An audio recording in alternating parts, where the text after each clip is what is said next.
ተመልካቾቻችን እንደምንዋላችሁ እንደምናመሻችሁ ከአንከር ሚዲያ ዝግጅት ክፍል ያክብሮት ሰላምታችን እናቀርባለን። እናት ፓርቲ የሀገራዊ ምክክር ኮሚሽኑን የመጨረሻ ሂደት ማጠናቀቂያ አስመልክቶ መግለጫ አውጥቷል። ሂደቱን በተመለከተ ዕውቅና የምሰጠው አይደለም በማለት ነው እናት ፓርቲ መግለጫ የሰጠው። በአጠቃላይ ሂደቱ ምን ይመስላል፣ ለምን ዕውቅና መስጠት አልፈለጉም የሚለውን ጨምሮ በወቅታዊ ኢትዮጵያ ሁኔታ ላይ ከፓርቲው ፕሬዝዳንት ከዶክተር ሰይፈ ስላሴ አያሌው ጋር እንወያያለን። አብራችሁ በመቆይ ዝግጅታችን እንድትከታተሉ እንጋብዛለን። መልካም ጊዜ።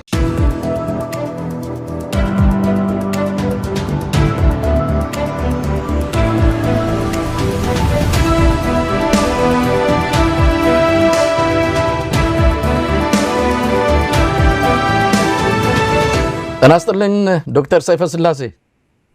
ጤና ይስጥልኝ መሳይ፣ እንደምን ውለሃል? እንዴት ሰነበትክ? እንዴት አለ? እንግዲህ ዛሬ የተገናኘንበትን አጀንዳ ቀደም ሲል አስተዋውቄዋለሁ። ከምክክር ኮሚሽኑ ጋር በተያያዘ ዕውቅና እንደማሰጡት የሚገልጽ መግለጫ አውጥታችኋል። ከዚህ መግለጫ በፊትም እንደዚሁ አንድ መግለጫ ማውጣታችሁን አስታውሳለሁ። ወደ ኮሚሽኑ ዝርዝር ጉዳይ ከመግባቴ በፊት ምን ተፈጠረ፣ ምንድነው ከዛ የተገኘው ውጤት የሚለውን ጨምሮ እንወያያለን። ግን በቅድሚያ ምን ላይ ነው ያለነው? ሁሌ እንደምናደርገው ኢትዮጵያ ምን ላይ ነው ያለችው? ዶክተር ሰይፈ፣ አንዳንዴ ሰዎች ኢትዮጵያ መስቀለኛ መንገድ ላይ ነች፣ ሀገር እንደዚህ ነች ምናምን ነገር ብሎ የሚናገሩት ነገር አለ። መስቀለኛ ነች አይደለችም የሚለውን ነገር መናገር አልፈልግም። ሀገሬ ግን አሁን ያለችበትን ሁኔታ አጠቃላይ በማስቀምጥበት ጊዜ በጣም የከፋ መንገድ ላይ ነው ኢትዮጵያ ያለችው። ልንቀበለው ያልፈለግን፣ በስሙ ልንጠራው ያልፈለግን ሙሉ የእርስ በርስ ጦርነት ውስጥ ነው ኢትዮጵያ ያለችው። አማራ ክልል ላይ ለአለፉት 3 ዓመት አካባቢ ጦርነት እየተካሄደ ነው ያለው። ኦሮሚያ ክልል ላይ ኦልሞስት 6 ዓመት ያስቆጠረ ጦርነት አለ። ትግራይ ክልል ላይ በእንደዚህ አይነት መልኩ በ2013 ዓመተ ምህረት የተጀመረ ጦርነት የፕሪቶሪያ ስምምነት በተባለው ተቋጭቶ አሁን እንደገና ለመፈንዳት መልሶ ለማገርሸት ጫፍ ላይ የደረሰበት ሁኔታ ላይ ነው ያለው። የተለያዩ አካባቢዎች ያሉ በስርዓቱ ላይ የማመጽ ነገሮች ሀገርን የከፋ ሁኔታ ላይ በታሪኳ ኢትዮጵያ በታሪኳ አይታ ወይ ደግሞ አጋጥሟት በማይታወቅ ቀውስ ውስጥ ነው ያለችው። ይህንን ቀውስ ለማለፍ ይህንን ቀውስ ለመሻገር ትልቅ ስራ የሚጠብቅብን ደረጃ ላይ ነው ያለነው። ኢትዮጵያ ያለችው በእንደዚህ አይነት መልኩ ነው።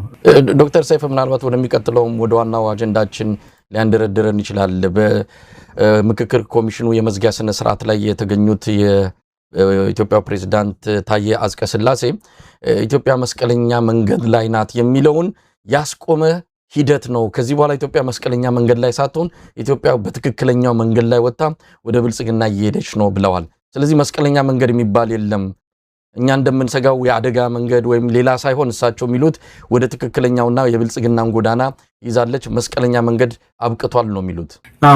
እንግዲህ ምንድነው መሰለ፣ ስሙን የፈለከውን ነገር ልጠራ ትችላለህ። መስቀለኛ ነው፣ መስቀለኛ አይደለም፣ መስቀለኛው መንገድ አብቅቶ አሁን ትክክለኛ ቀጥተኛ መንገድ ይዣለው ብሎ ስርዓቱ ፕሬዝዳንቱ የብልጽግና ወይ ደግሞ ስርዓቱ ፓርቲው ገዢው ፓርቲ የሰየማቸው ፕሬዝዳንት ናቸው። ስለዚህ ከዚህ የተለየ ሊሉ አይጠበቅም። አገር በእንደዚህ አይነት ቀውስ ነች ብለው ለመናገር ድፍረት የላቸውም አላቸው ብዬ በምንም ማለት መልኩ አላምንም። ግን እውነታን በመሸፋፈን ግን የሆነውን ነገር እንዳልሆነ አድርገ በመሸፈን የምትለውጠው ነገር የለም።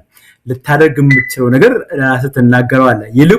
ይልቁን ለኢትዮጵያ የሚያስፈልገው በአሁኑ ወቅት ያለውን ነባራዊ ሁኔታ በምድር ላይ ያለውን ተጨባጭ ነገር በአግባቡ አጢኖ ኃላፊነት በተሞላው መልኩ አገር ከገባችበት ሁለንተናዊ ቀውስ የሁለንተናዊ ቀውስ ደግሞ ስርዓቱን ራሱን ሊያጠፋው ስርዓቱን ራሱን እና የስርዓቱን አራማጆች ስልጣን ላይ ያሉትን የስርዓቱን አራማጆች ነገ ለከፍተኛ ተጠያቂነት የሚዳርግ ሁኔታ ላይ ነው ኢትዮጵያ ያለችው።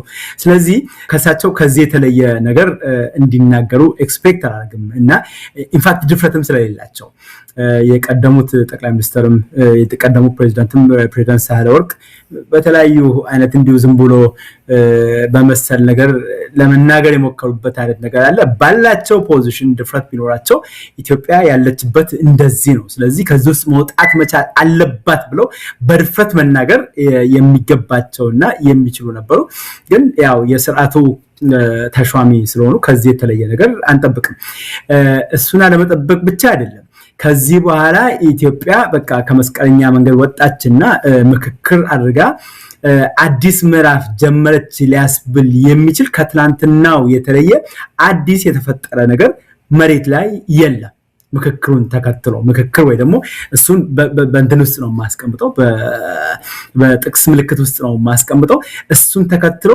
የተፈጠረ ነገር የተለወጠ ነገር ይሄንን ተከትሎ የሚለወጥ ነገር የለም ምክክሩ ቢደረግም ባይደረግም ገዢው ስርዓት የብልጽግና ስርዓት የፈለገውን ነገር በምክክሩ ሊያደርግ የፈለገውን ነገር ከምክክሩም ውጪ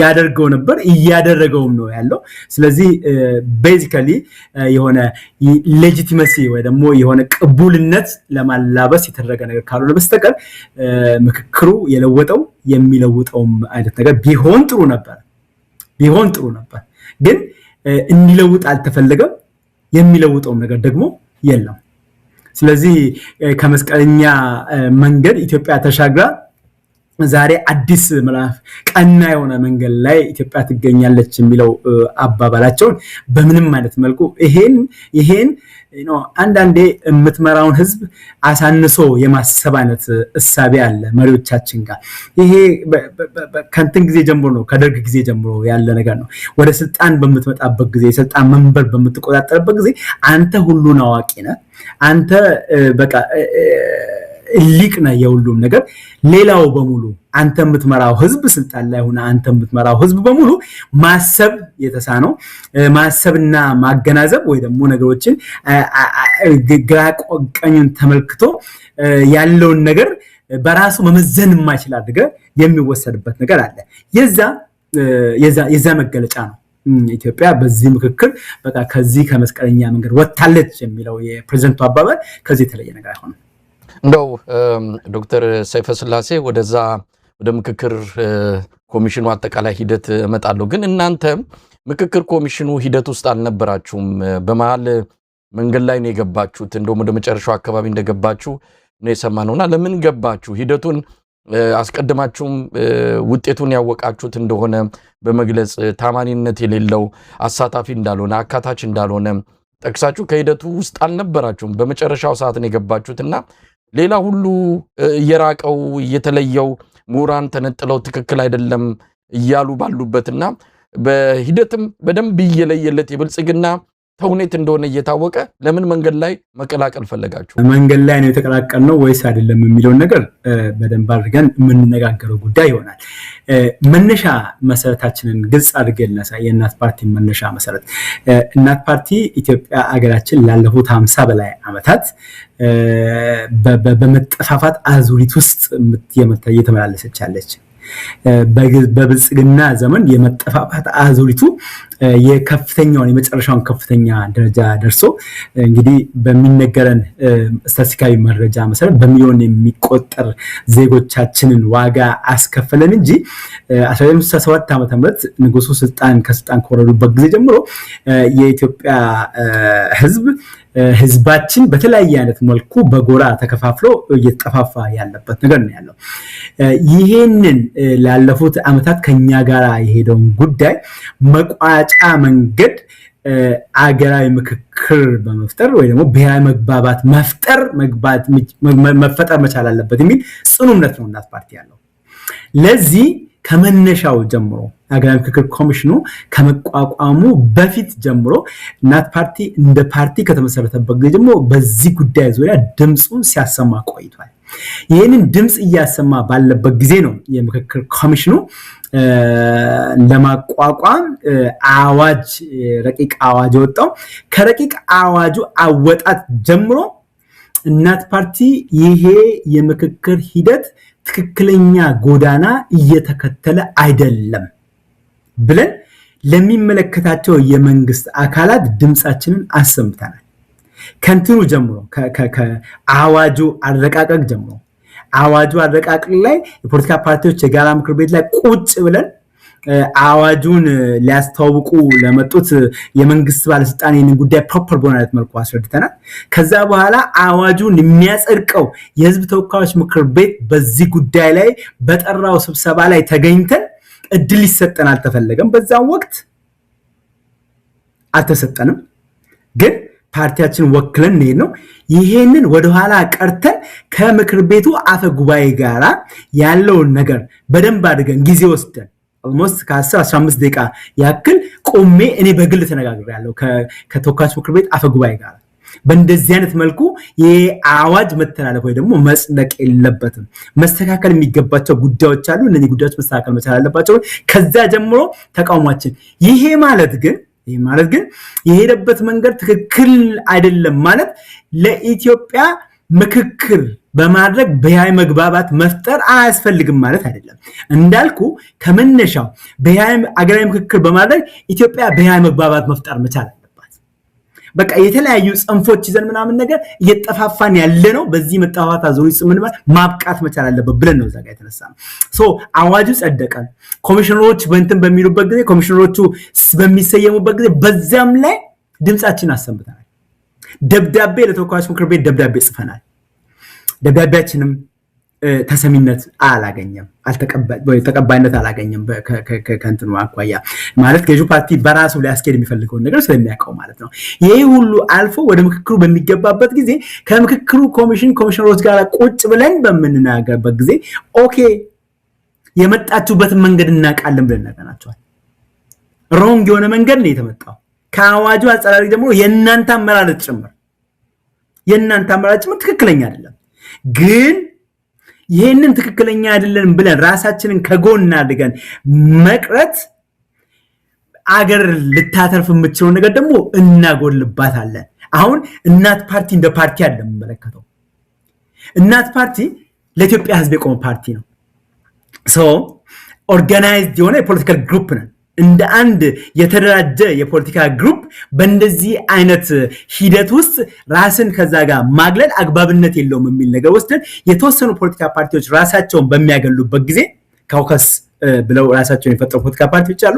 በሚያገሉበት ጊዜ እኛ ይዘን ኦኬ ሮንግ መንገድ መጥቷል፣ የመጣው ሮንግ መንገድ የሳሳተውን በተቻለ መጠን አቅማችን በፈቀደ ኢንፍሉዌንስ እያደረገ ተጽዕኖ እየፈጠን እያስተካከልን መሄድ መቻል አለብን ብለን ቀጥለንበት የምክክሩ የመጀመሪያ ላውንቺንግ ጉባኤ አዲስ አበባ ላይ በሚደረግበት ጊዜ አዲስ አበባ ላይ ደብዳቤ ጻፍን ለሀገራዊ ምክክር ኮሚሽኑ። የጻፍነው ደብዳቤ ምንድነው? አጀንዳዎች አሉ፣ እንደ ፓርቲ አጀንዳዎች አሉ፣ እምናነሳቸው ጥያቄዎች አሉ፣ ህዝብ ሊመክርባቸው የሚገባቸውና እንደገና ውሳኔ ሊሰጥባቸው የሚገባቸው ጉዳዮች አሉ። እነኚህ ጉዳዮች ግን አሁን ሀገር ባለችበት ሁኔታ ሊካሄዱ የሚችሉ አይደሉም ብለን በግልጽ አስቀመጥን። በዛም ወቅት ጥያቄያችንን በመቀረብንበት ጊዜ አጀንዳዎቻችንን እናስገባለን ብለን በደብዳቤ ነው፣ በሸኝ ደብዳቤ ነው አጀንዳዎቻችንን አስገባል። ነገር ግን ምክክር ከማካሄድ አስቀድሞ አገር በርስ ጦርነት ውስጥ ስለሆነ ያለችው አገር አስቀድማ በአንድ እጅ ጠመንጃ በአንድ እጅ ደግሞ ናና ተመካከል ልትል አልችልም። አይዘር ጠመንጃን ታስቀምጥና የሰላማዊን የምክክሩን የመወያየቱን መንገድ ትሄድበታለህ፣ ኦር የሰላማዊ የምክክሩን መንገድ ትዘጋና ተቋሚ ብለው የተነሱብህን በኃይል የምትችለው ከሆነ ደፍጥተ እሱን ከዘጋ በኋላ ነው ወደዚህ ጋር መምጣት የሚችለው። ይሄንን ግልጽ አድርገን ለሀገራዊ ምክክር ኮሚሽኑ አቅርበናል። ሁለቱን ነገር በአንድ ላይ ልናስኬድ አንችልም። ጦርነት በአንድ በኩል፣ በሌላ በኩል ደግሞ ምክክር ማለት አንችልም። ስለዚህ አስቀድሞ የእርስ በርስ ጦርነቱ መቆም መቻል አለበት። ሁለተኛ ዛሬን ጨምሮ በፖለቲካ አመለካከታቸው በየእስር ቤት ውስጥ የሚማቅቁ በስም የሚታወቁ በመቶዎች የሚቆጠሩ በማንነታቸው ደግሞ በየማጎሪያ ቤት ውስጥ ደግሞ ያሉ ደግሞ በተለያዩ የኢትዮጵያ አካባቢዎች አዲስ አበባ ውስጥ በቂሊንጦና በአባ ሳሙኤል ታስረው ያሉትን አይደለም እዛ ጋር ያልኩኛለሁ። ከዛ ውጭ በየክፍላት ሀገሩ በማንነታቸው ደግሞ ታስረው እየማቀቁ ደግሞ ፎር ይርስ ለአመታት ያሉ ደግሞ በብዙ ሺዎች የሚቆጠሩ። እነኚህ በእስር ቤት ውስጥ ባሉበት ሁኔታ ወደ ሀገራዊ ምክክር ሊመጣ አይችልም። ሶስተኛ የመገናኛ ብዙሃን ጋዜጠኞች የማህበረሰብ አንቂዎች በየእስር ቤቱ በሰበብ አስባቡ ታግሎ ባሉበት ቦታ ይሄንን ማካሄድ አይቻልም። አራተኛ ያስቀመጠው ነገር አራተኛ የተወሰኑ ፖለቲካ ፓርቲዎች ከመነሻው ይሄንን ምክክር ኖ ብለው ጥለውታል። ይሄ የተወሰኑ ፖለቲካ ፓርቲዎች ብለን የምንላቸው እንዲሁ ዝም ብለን አንደርማይን አድርገናቸው በቃ እነሱ ባይኖሩም ምክክሬን ማካሄድ ይችላል ብለን የምንልበት አይደለም። ስለዚህ እነኚህ ወደ ውጭ የቀሩ ፖለቲካ ፓርቲዎች የምክክሩ አካል ሊሆኑ እስካልቻሉ ድረስ ምክክሩ ምሉ ነው ብለን ልንወስድ አንችልም። የመጨረሻ አምስተኛው ያነሳ ነው በዛም ወቅት አገር በአስቸኳይ ጊዜ አዋጅ ስር ነበረች። አገር በአስቸኳይ ጊዜ አዋጅ ስር ሆና ምክክር ማድረግ አይቻልም። ስለዚህ አጀንዳዎቻችንን እናቀርባለን፣ ግን በእነኚህ ምክንያቶች ወደፊት ባለው የምክክር ሂደት ግን ለመቀጠል እንቸገራለን ብለን በግልጽ ነው ለአገራዊ ምክክር ኮሚሽኑ ግልጽ ደብዳቤ ነበር የጻፈ የነበረው። በዚህ አይነት መልኩ አድርገን ቀጠልን። በዚህ አይነት መልኩ ቀጥለን እዚህ ጋር ግን ዶክተር ሰይፈ ስላሴ እውነት ለመናገር በምክክር ማመን ሀገር በምክክር ትለወጣለች ብሎ ማመን በዛም አቋም መያዝ አንድ ጉዳይ ነው። በተጨናገፈና ካፈጣጠሩ ጀምሮ ግልጽ የሆነ ያሰራር ጥሰት እንኳን ምክክር አለም አሁን እናንተ የዘረዘራችሁትን ነገሮች ሁሉ ተጠቅሶ ምክክር ማድረግ እንደማይቻል እየታወቀ ውጤቱ ምን ሊሆን እንደሚችል እየታወቀ ያንን ሂደት አብሮ ጎን ለጎን እውቅና መስጠት ያለው አሁን እናንተ ያደረጋችሁት ሌሎቹ ቀድሞኑ እውቅናም አልሰጡም። ምክንያቱም አፈጣጠሩም አጠቃላይ ሂደቱም ትክክል አይደለም ብለው ስላመኑ ነው። እነዚህ አካላት ከምክክሩ ራሳቸውን ያገልሉ አካላት በምክክር ሳያምኑ ቀርተው አይደለም፣ ያምናሉ። ጦረኛም ሆነው አይደለም ያምናሉ። ግን ለሂደቱ እውቅና መስጠት ለገዢው ፓርቲ የበለጠ የገጽታ ግንባታ ከመስጠት ያለፈ በምክክር ውጤት ሊገኝ አይችልም ብለው እውቅና ነፍገውት ነው የወጡት። ስለዚህ የእናንተ እና የነሱ ምንም ልዩነት የለውም በአቋም ደረጃ። እናንተ ግን በሂደት ውስጥ የተወሰነ አብራችሁ ሄዳችሁ ለአገዛዙ የፕሮፓጋንዳ መሳሪያ ከመሆን ያለፈ ያስገኛችሁት ነገር የለም። አንዱ ሲጨናገፍ ሁለተኛ እያመጣችሁ ሁሉም ተጨናገፈባችሁ፣ ግን ቀጥላችሁ በሂደቱ የኛን ተፈጥሮ ማወቅ መቻል ያስፈልጋል። እኛ በህጋዊ መልኩ ተመዝግበን በአገሪቱ እንግዲህ ብዙ ነገሮች ኢትዮጵያ ውስጥ መለወጥ እንዳለባቸው አምነን ነው ወደ ፖለቲካ በመንገባበት ጊዜ ከመነሻው ከምኑ ጀምሮ ነው መለወጥ ያለበት ብለን የምናምነው።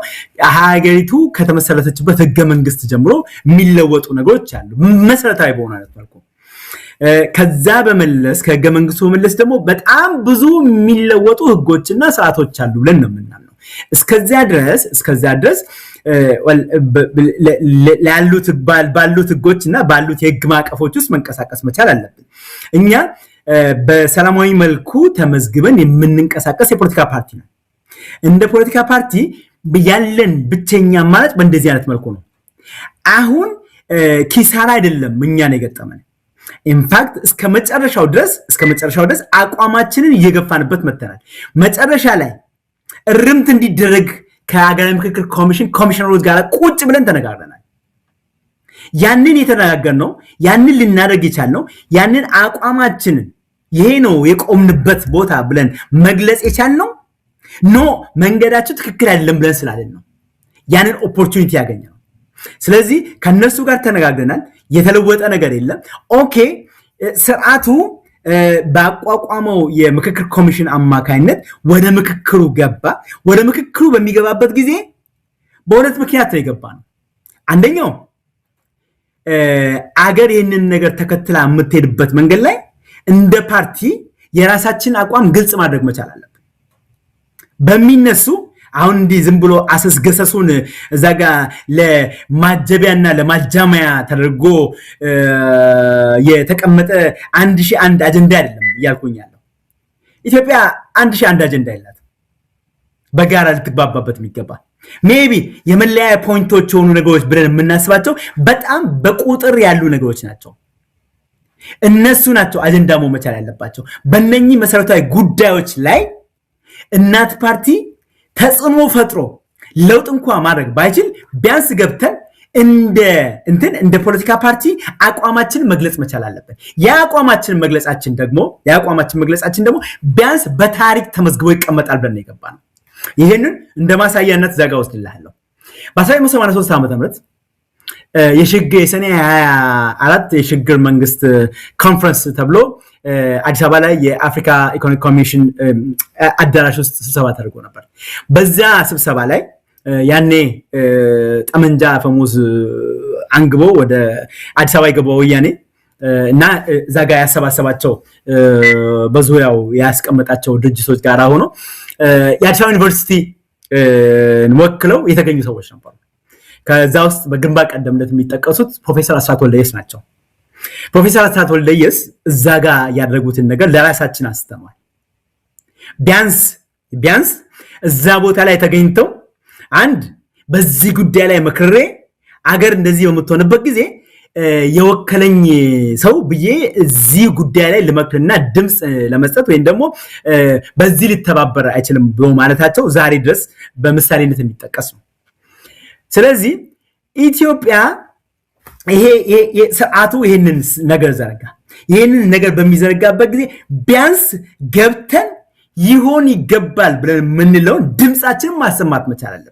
እንደው ዶክተር ሰይፈስላሴ ከናንተ ይልግን ምክክሩን እውቅና የነፈጉት ሰዎች የምክክር ሂደቱን አጋልጠዋል፣ ስርዓቱን አጋልጠዋል። እናንተ እዛ በመሆናችሁ ምናልባት እንደ ፓርቲ የተወሰነ ነገር አግኝተናል ልትሉ ትችላላችሁ። ግን አጠቃላይ ሂደቱን በዓለም አቀፍ ማህበረሰብ ደረጃ የሌሎቹ እውቅና የነፈጉት ፓርቲዎች ሚና ትልቅ ነበረ። እናንተ እዛ በመሆናችሁ እንደ ፓርቲ አትርፋችሁ ሊሆን ይችላል፣ እንደ ሀገር ግን ያተረፋችሁት ነገር የለም። መሳይ እሱን አንተ በራስ ሚዛን ላይ አስቀምጠህ እንደምትመዝነው ነው። እኔ ካንተ ሚዛን ላይ ሆኜ ወይም ደግሞ ካንተ ማማ ላይ ሆኜ ሳይሆን የምመለከተው እኔ ከፓርቲና ከሀገር ማማ ላይ ሆኜ ነው የምመለከተው። በነጋችን ላይ ግንባር ቀደም ነገራችን ኢትዮጵያና ኢትዮጵያ ነች። ፓርቲ ለኔ ሁለተኛ ደረጃ ነው። ፓርቲ የኢትዮጵያን ህልውና ማረጋገጫ ኢንስትሩመንት ነው። ስለዚህ ኢትዮጵያ እኛ ከምናደርገው እንቅስቃሴ ምን ታተርፋለች የሚለው ነገር ነው የምንመለከተው። ስለዚህ ትክክል ነው። ያንተን ሐሳብ አከብረዋለሁ፣ ያንተን አካሄድ አደንቃለሁ፣ አከብረዋለሁ። እኔ ደግሞ እንደ ፓርቲ መሪ፣ እኔ ደግሞ እንደ ፓርቲ ስብስብ ደግሞ የአመንበትና የምንጓዝበት መንገድ አለ። በዚህ ምክክር በመሳተፋችን የሆነውን ነገር በሙሉ በደንብ አድርገን ተመልክተን አግባብ አይደለም ብለን ባልንበት ጊዜ ድምጻችንን አሰምተናል። ስለዚህ ከፓርቲ ጥቅም አንፃር ነው የሚለውን እቀበላለሁ። ነገር ግን ከሀገር የሚለው ሀገርማ ሰላም ነው የምፈልገው፣ ከምክክር በፊት ድርድር እያለ ነው። ሰላም በሌለበት ቀደም ሲል አንተም የጠቀስከው በዝርዝር የጠየካቸው ነገሮች አሉ፣ የህዝብ ጥያቄ ናቸው። እነሱን ወደ ጎን አድርጋችሁ አገዛዙ ለተውኔት ያመጣውን ምክክር ስትቀበሉ የፓርቲ ውሳኔ እንጂ የፓርቲ ፍላጎት እንጂ የሀገርማ ጥቅም አይደለም። ሀገር የሚፈልገው ሌላ ነው። ሰላም ነው የሚፈልገው፣ ድርድር ነው የሚፈልገው፣ የጠመንጃ ድምጽ እንዲቆምለት ነው የሚፈልገው። ያ ባልተደረገበት ሁኔታ የፓርቲያችሁን ፍላጎትና ዓላማ ያመናችሁበትን አድርጋችኋል። በሱ አንጣላም። ግን ህዝብ የሚፈልገው ሌላ ነገር ነበረ። የዛን የህዝብ ድምጽ አሰምታችኋል ወይ ነው? አሰምተናል። ምንድነው መሳይ ያለፈው ይሄ ትናንትና ያወጣነው መግለጫ ሳይሆን ከጥቂት ቀናት በፊት ሌላ መግለጫ አውጥተናል እና በዚህ ነገር እናት ፓርቲ እንደማይተባበርና እዚህ ጋር እየተደረገ ባለው ነገር በሙሉ እናት ፓርቲ የዛ ፓርቲ እንደማይሆን የዛ ጉዳይ ተካፋይ እንደማይሆንና እንደማይፈርም እዛ ላይ ያስቀመጠው ነገር አለ። ሁለት ሚኒመም ነገሮችን ይሄ ምክክር ሊፈታ የተገባ ነው ብለን ነው ሚኒመም ምናልባት ከዛ ከፍ ብሎ በሚልበት ጊዜ የበለጡ ነገሮች ጋር ሊመጣ ይችላል። ከዛ ግን ሚኒመም ብለን ያስቀመጥናቸው ነገሮች አንደኛውና የመጀመሪያው ኢትዮጵያ ውስጥ አሁን ያለውን የእርስ በርስ ጦርነት ለማስቆም ተመካካሪዎቹ ትክክለኛ ኢትዮጵያዊነት ካላቸው ትክክለኛ የኢትዮጵያ ጉዳይ የሚገዳቸው ከሆነ ያንን ማስቆም አጀንዳ አድርገው እንትን እንኳን ባያመጣው ኮሚሽን እንኳን ባያመጣው ይሄንን ጉዳይ አድርገው ማንሳት ነበርባቸው። ይሄንን ማስፈታት ነበርባቸው።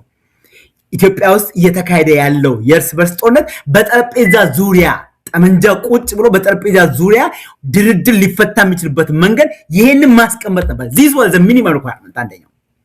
ሁለተኛው ወደዚህ ነገር ያመጣን ነገር ምንድነው? ዛሬ ወዳለንበት ነገር ያመጣን ምንድነው?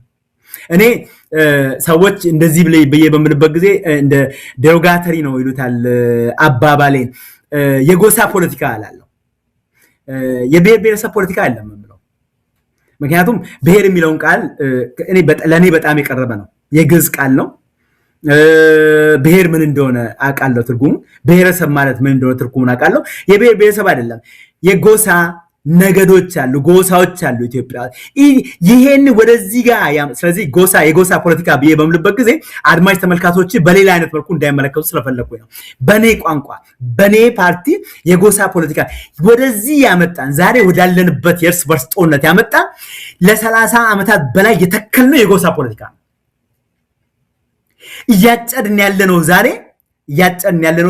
33 ዓመት የሰራ ነው የጎሳ ፖለቲካ ምርት ነው እያጨድን ያለነው ይሄ ምክክር ጦርነቱን እርስ በርስ ጦርነቱን በድርድር ሊፈታ የሚችልበት ነገር ከመፍጠር ቀጥሎ ሊያረግ የሚገባ የነበረው ነገር ብለን ግልጽ አድርገን ከጥቂት ቀናት በፊት ባወጣነው መግለጫ እንደገለጽነው ይሄንን የጎሳ ፖለቲካ የጎሳ ስርዓት ከፍጻሜ ማምጣት ነበረበት እነኚህን ሁለቱን ነገሮች ሊያረግ ያልቻለ ምክክር በቃ ቤዚካሊ ከንትኑ ከመንገዱ ወጥቷል ብለን ግልጽ አድርገን አስቀምጠናል ሶ የመጀመሪያው ነገር አንታውን ወዳልከው ነገር ልመጣ ፈልጌ ነው አንዴ ነገራችሁ ጅብ ከሄደ ውሻ ጮኸ አይሆንም ሁሉ ነገር ካበቃ በኋላ መናገሩ ምን ትርጉም አለው ዶክተር ሰይፈ አይደለም ይሄንን ቅድም እንዳልኩ አንደኛ ይሄንን በነገራችን ላይ ፓርቲያችን አፍ ያለው ፓርቲ ነው ተናጋሪ ፓርቲ ነው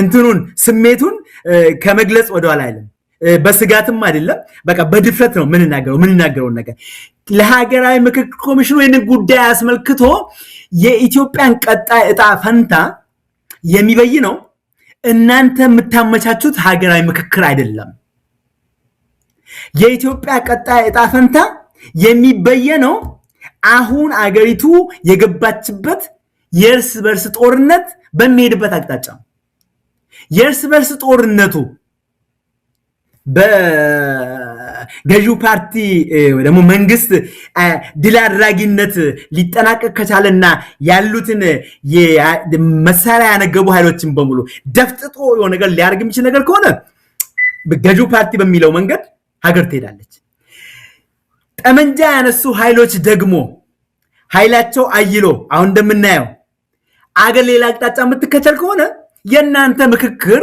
እዛ ጋር የምትሉት ነገር ካንቱ ነው ስለዚህ it's a waste of time it's a waste of resource የሀገር ሀብት እና የሀገር ንብረት ብክነት ነው ብለን ግልጽ አድርገን ነግረናቸዋል በቃ የሀገርን ቀጣይ ዕጣ ፈንታ የሚበይነው የእርስ በርስ ጦርነቱ ስለዚህ የእርስ በርስ ጦርነቱ በውይይት የሚቋጭበትን መንገድ እንድትፈልጉ ይሄንን አበከን እናሳስባለን ብለን የሀገራዊ ምክክር ኮሚሽኑ ለአንድ ሰው አይደለም በቃል አይደለም የተናገረው በቃ እኛ ከዚህ ምክክር ይሄ ሊሆን ካልቻለ ራሳችን እናገላለን ብለን ወይ ደግሞ ለመቀጠል እንቸገራለን ብለን ያወጣነው መግለጫ ተከትሎ ወይ ደግሞ የጻፍናቸውን ደብዳቤ ተከትሎ የምክክር ኮሚሽኑ በአካል ስብሰባ ጠርቶናል እኔ የፓርቲው ፕሬዚደንት የፓርቲውን ስራ አስፈጻሚ ይዤ ኦልሞስት ወደ 2 ሰዓት አካባቢ የዘለቀ ስብሰባ ነው ያደረግነው ከኮሚሽነሮቹ ጋር በቃ አቋማችንን ግልጽ አድርገን ይሄ ነው የኢትዮጵያን ቀጣይ ዕጣ ፈንታ የሚበይነው ስለዚህ በዚህ ላይ ነው እዚህ ላይ የምሰሩ ስራ ነው ለኢትዮጵያ ምናልባት ለኢትዮጵያ ውለታ ብትሉ ኮሚሽኑን በሰጠው ስልጣንና ኃላፊነት መሰረት የሀገራዊ ምክክሩን ማመቻቸትና እሱን ማሳለጥ ሳይሆን ለኢትዮጵያ ውለታ ብትሉና ብትቆጥርላቸው ይሄንን አገር የገባችበትን የእርስ በርስ ጦርነት የናንተን ፖዚሽን ተጠቅማችሁ መንግስት ላይ ጫና አድርጋችሁ ይሄ ነገር የሚፈታበትን መንገድ ብታመቻቹ እዚህ ላይ ብትሰሩ ብለን በግልጽ ነግረናቸዋል ያሉን ይሄ ከኛ ማንዴት ውጭ ነው ይሄንን በግልጽ ደብዳቤ ያሳውቀናቸዋል ይሄንን በአካል ቀርበን አሳውቀናቸዋል ከዛም በኋላ በተደጋጋሚ ጊዜያት ባደረግናቸው ነገሮች ኮሙኒኬት አድርገናቸዋል መጨረሻ ላይ ይሄ ነው ያለው ነገር ወደ ኋላ ያልንበት ጊዜ የለም መሳይ እንግዲህ ዶክተር ሰይፈ አሁን ሁሉ ነገር አልፏል ለማንኛውም በዚህ መልኩ ተጠናቀቀ እንግዲህ ከ5 ዓመት ገደማ ለዛ የሚቃረብ ጊዜ የተካሄደው እንደሚባለው ከሆነ ከ20 እስከ 30 ቢሊዮን ብር ወጥቶበታል የተባለው በዚህ ባለፉት 5 ሳምንታት ደግሞ እንደዚሁ አገር እየመከረች ነው ተብሎ 4000 ተሳታፊዎች የቆዩበት ይሄ ሁሉ ነገር የተቋጨበት መንገድ አስደንጋጭ ነው። እውነት ለመናገር በጣም አስደንጋጭ ነው። እናንተም ከዋዜማው ቀደም ብላችሁ እውቅና እንደማትሰጡ ገልጻችኋል። እስቲ ሂደቱንና የእናንተ እውቅና ማትሰጡበት ወደዛ ውሳኔ ያደረሳችሁ ነገር ምንድን ነው? እንግዲህ ምንድነው መሰለ መጨረሻ ላይ እውቅና እንደማንሰጥ በገለጽ ነው እንትን አይደለም አቋማችን የገለጽ ነው። የምክክሩን አጠቃላይ ሂደት አስመልክቶ እንትሮች አሉ 4 ተወካዮች አሉ ከኛ ፓርቲ ተወክለው ይሄዱ ሁሉም ፓርቲ በነገራችን ላይ 4 ተወካይ እንዲወክል ነው የተደረገው። ይገርማል እንትኖቹ የመወያያ ቡድኖቹ 8 ናቸው። ከፓርቲ 4 ሰው ነው የምትወክለው። ስለዚህ ልትገኝ የምትችለው አትቤስት በቃ በጣም አትቤስት ልትገኝ የምትችለው 4 ቦታ ላይ ነው። ከመነሻው እኛ የገጠመን ነገር ልንገር።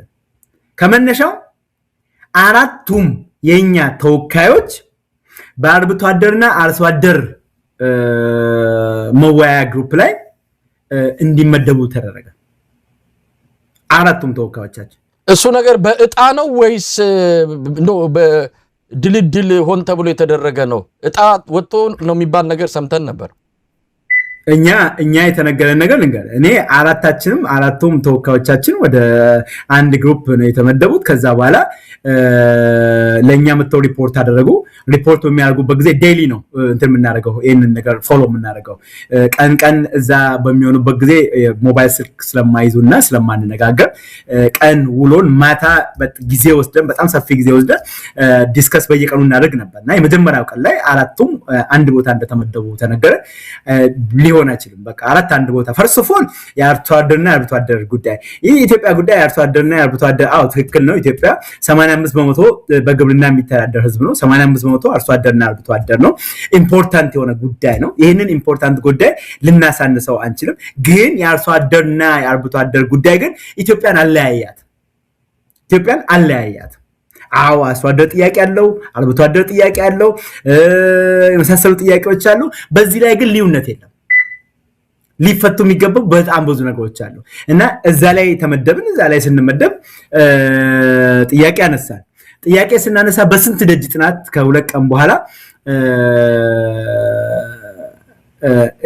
እኔም ከኮሚሽነሩ ጋር ከዋና ኮሚሽነሩ ጋር ጻፍኩላቸው በዋትስአፕ እና የሆነው እንግዲህ አሁን አንተ እንደምትለው ኤአይ ነው እንደዚህ ያደረገው ነው የተባለው። ኤአይ በጣም ጭንቅላታም የሆነች ነገር ነች እውነት ለመናገርና ኤአይ ዝም ብሎ ሎተሪ ድሮ አይደለም ካደረገውም ደግሞ 4000 ሰዎች ናቸው። ማን ወደ ምን ገባ የሚለው ነገር ማወቅ የተገባ ነበር ብዬ አስባለሁ። 4ታችንንም ወስዶ አንድ ቦታ 4ታችንንም ወስዶ አርብቶ አደርና አርሶ አደርና አርብቶ አደር ቦታ ሊያስቀምጥ በምንም አይነት መልኩ አይችልም። ግን ተቀበል። ስለዚህ ኤአይ ነው ተባለ። ከኤአይ እንግዲህ ወጣንና እናስተካክላለን ተብሎ በስንት ደጅ ጥናት የተለያዩ 4 ቦታዎች ላይ እንድንመደብ ተደረገ እና በዚህ አይነት መልኩ ነው እንትን የተደረገው ከመነሻው ጀምሮ ማለት ነው። ከዛም በኋላ ሂደቱን በምንመለከትበት ጊዜ በእያንዳንዱ በተገባበት ቡድን የእንትኑ አካሄድ የውይይቱ አካሄድ የምክክሩ አካሄድ ከ10ዎቹ ጀምሮ ማለት ነው በ10 የሆነ ግሩፕ ነበር። ከዛ በኋላ 10ዎቹ 5 ባለ 10 ደግሞ ተሰባስበው ደግሞ ባለ 50 ግሩፕ መጣ። እንደገና 5 ባለ 50ዎች ደግሞ መጥተው ደግሞ ወደ 250 መጣ። 250ዎቹ ደግሞ አንድ ላይ ደግሞ ተሰባስበው 250 ደግሞ ወደ 500 ምናምን ነገር የመጣበት ነገር አለ። በእንትን በሚልበት ነገር በሙሉ ስርዓቱን እዛ ጋር ንግግሩ ውይይቱን በምንመለከትበት ከመነሻው ከተሳታፊዎቹ አመራረጥ ጀምሮ በቀደመው መግለጫችን ግልጽ አድርገን ተናግረናል። የተሳታፊዎቹ ምርጫ ከወረዳ ምክክር ጀምሮ ከፍተኛ ችግር የነበረበት በአጠቃላይ በዛ እንትን ላይ በዛ ምክክር ላይ የብልጽግና ተሳታፊ እንትሮች ናቸው። ብልጽግና የሚወክላቸው ሰዎች ናቸው እዛ ጋር ሲሳተፉ የነበረው ከወረዳ ጀምሮ። ሜቢ ጥቂት እንዲሁ ዝም ብሎ ለማጠየም ከተለያዩ አካላት ገብተውበት ሊሆን ይችላል። ይሄንን የፖለቲካ ፓርቲዎች አንድ ላይ ቁጭ ብለን ለአገር አቀፍ ለሀገራዊ ምክክር ኮሚሽኑ ይሄን ፕሮፖዝ አድርገናል። ይሄ አልተፈታም። ይሄ ወደ ላይ መጥቶ በክልልም በምንም ነገር መጥቶ እዚህም ደግሞ ወደ አገር አቀፍ ደረጃ በተደረገው ምክክርን በመጣበት ጊዜ ኦልሞስት 75% ያክል የብልጽግና ሰዎች ናቸው። በቃ ይሄንን በእርግጠኝነት መናገር የምንችለው ሶ ቤዚካሊ ብልጽግና በብልጽግና ፓርቲ ገብቶ ብልጽግና በክልል አመራርነት ገብቶ ብልጽግና በመንግስት የከፍተኛ ኃላፊነት ገብቶ ብልጽግና በመከላከያ ሰራዊት ገብቶ ብልጽግና ቤዚካሊ የሃይማኖት ተቋማትም ራሳቸው በብልጽግና ነው ኮንትሮል የሚደረጉት ብልጽግና በሃይማኖት ተቋማት ገብቶ ብልጽግና በዚያም ገብቶ ብልጽግና ከብልጽግና ጋር ነው እየተመካከለ የነበረው። ሶ ከዛ ውጪ የሚነሱ ሐሳቦችና የምናነሳቸው የነበረው ሐሳቦች በሙሉ አንደርማይን የሚደረጉ አብዛኛውን ጊዜ ኢቭን በቃ ሊደመጡ የማይፈልጉ ነበር። ሶ ከዚህ ጋር በመነሳት በአንድ ቦታ የናንተ ተወካዮች መመደባቸውን ስታቁ ምንም ወዲያም ውልፍ ማለት እንደማትችሉ ስታረጋግጡ ሂደቱን በተለይ 4000 ጉባኤ ሲጀመር የነበረው አጠቃላይ እንደው ተራ የብልጽግና ተውኔት እንደሆነ ስትረዱ ለምን የዛን ጊዜስ ዕውቅና ነፍጋችሁ አልወጣችሁም ነበር? አየህ በዛን ጊዜ ዕውቅና ነፍገን ብንወጣ ኖሮ አሁን ዛሬ ያወጣነው መግለጫ እናወጣው ነበር። ይሄ ዛሬ ያወጣነው መግለጫ እና ከቀናት በፊት ያወጣነው መግለጫ በእውቀት ላይ የተመሰረተ በስሚ ዛሬማ መጨረሻ ላይ ያወጣችሁትንማ መግለጫ እኚ አጃቢ የሚባሉት የብልጽግና አሽከር ምንጣፍ ጎታች የምንላቸው ፓርቲዎችማ አወጡ እኮ እነሱ መጨረሻ ላይ እና አብንም ሌሎችም ሂደቱ ልክ አይደለም ብለው በጣም ጠንከር ያለ ነገር አውጥቷል። እዚህ ላይማ እነዛም አውጥቷል። እናንተ የህዝብ ፓርቲ ናችሁ፣ አመኔታ በህዝብ ዘንድ አግኝታችኋል። እንደነሱ የመጨረሻው ሰዓት ላይ ጠብቃችሁ መግለጫ ማውጣታችሁ እነሱም አውጥተዋል። ባሪያዎቹ አሽከሮቹ እንኳን እምቢ ብለው ያወጡበት ሁኔታ ነው ያለውና ለዛ ነው ቀደም ሲል ውሻ ጅብ ከሄደ ውሻ ጮኸ ያልኩት። አይ ትክክል ነው። አሁንም ሐሳብን እንትን አደርጋለሁ፣ ሪስፔክት አደርጋለሁ፣ አከብራለሁ። አሁንም ሐሳብን በእኛ እይታ ግን አሁን ማድረጋችን በዚህ ፕሮሰስ ውስጥ አልፈን ዲስፕሩፍ አድርገን ትክክል አለመሆኑ ለህዝብ አጋልጠን እነግርሃለሁ እንዴት አድርጎ ትክክል እንደማይሆን ይሄንን ስላለፍንበት ነው የምናውቀው። ስላለፍንበት ነው የምናውቀው። የምንናገረው እኛ የዛ አካል ስለሆነ ነው የምንናገረው። ሌሎቹ የብልጽግና ብለህ ያልካቸውና ከብልጽግና ጋር በጣም አፊሊየት የሆኑ ፖለቲካ ፓርቲዎች አሉ፣ እናውቃቸዋለን። ኤቭሪቲንግ የብልጽግና ድምጽ የሆኑ ወይም ደግሞ የብልጽግና ኤኮ የሆኑ ፓርቲዎች እንዳሉ እናውቃለን። የሚታወቁት ብቻ አይደሉም በነገራችን ላይ የሚታወቁት ብቻ አይደሉም። በዋነኛነት የሚታወቁት ብቻ ሳይሆኑ ኢቭን በአጠቃላይ ከፖለቲካ ፓርቲዎች ውስጥ በቃ የብልጽግና ፓርቲዎች የሆኑ ፓርቲዎች አሉ። እነሱ የሚናገሩት ነገር አይደለም እዛ ጋር ምንለው። እኛ እንደ ፖለቲካ ፓርቲ ግን ያለፍንበትን ነገር ነው እንዴት አድርገን ዲስክሬዲት እንደሆነ ይሄን ከውጭ ሆነን ስለምንታሰብ አይደለም። ኦኬ ሂደቱን በአጠቃላይ በምንመለከትበት በግልጽ ላይ አስቀምጠን ልክ ይሄ ስብሰባ በሚጀመርበት ጊዜ ይሄ ምክክር በሚጀመርበት ጊዜ ፕሮሲጀር ብሎ አገራዊ ምክክሩ ኮሚሽን ያስተዋወቀውና ያሰራጨው ሰነድ በዚህ ሰነድ ላይ የውሳኔ አሰጣጥ ሂደት ብሎ በግልጽ አስቀምጧል። ውሳኔ ነው የሚሰጠው። ተወያዮች ተወያይቶ በአንድ ጉዳይ ላይ ተስማምተው ውሳኔ ነው የሚያሳልፉት። ያ ያለፈው ውሳኔ ነው እዛ ጋር እንደ ሀገር መከለችበት ተብሎ እዛ ጋር የሚያልፈው ፋይናሊ ኦኬ ተወያየች አልተወያየች የሚለው ነገር እሱን እናቆይና ሀገራዊ ምክክር ኮሚሽኑ ያስቀመጠውን አካሄድ የስነ ስርዓት መመሪያ እዛ ጋር እንመልከተው። አነብልሃል። የውሳኔ አሰጣጥ ሂደትና የሀገራዊ ምክክር ዋና ዓላማ ሀገራዊ መግባባት ማምጣት ስለሆነ እንዲሁም የሂደቱን ተአማኒና ሰፊ ህዝብ ተቀባይነት ለማረጋገጥ ሲባል ይላል 3:1 ላይ በእያንዳንዱ አጀንዳ ላይ የሚተላለፈው ውሳኔ በመግባባት ላይ የተመሰረተ መሆን ይገባዋል።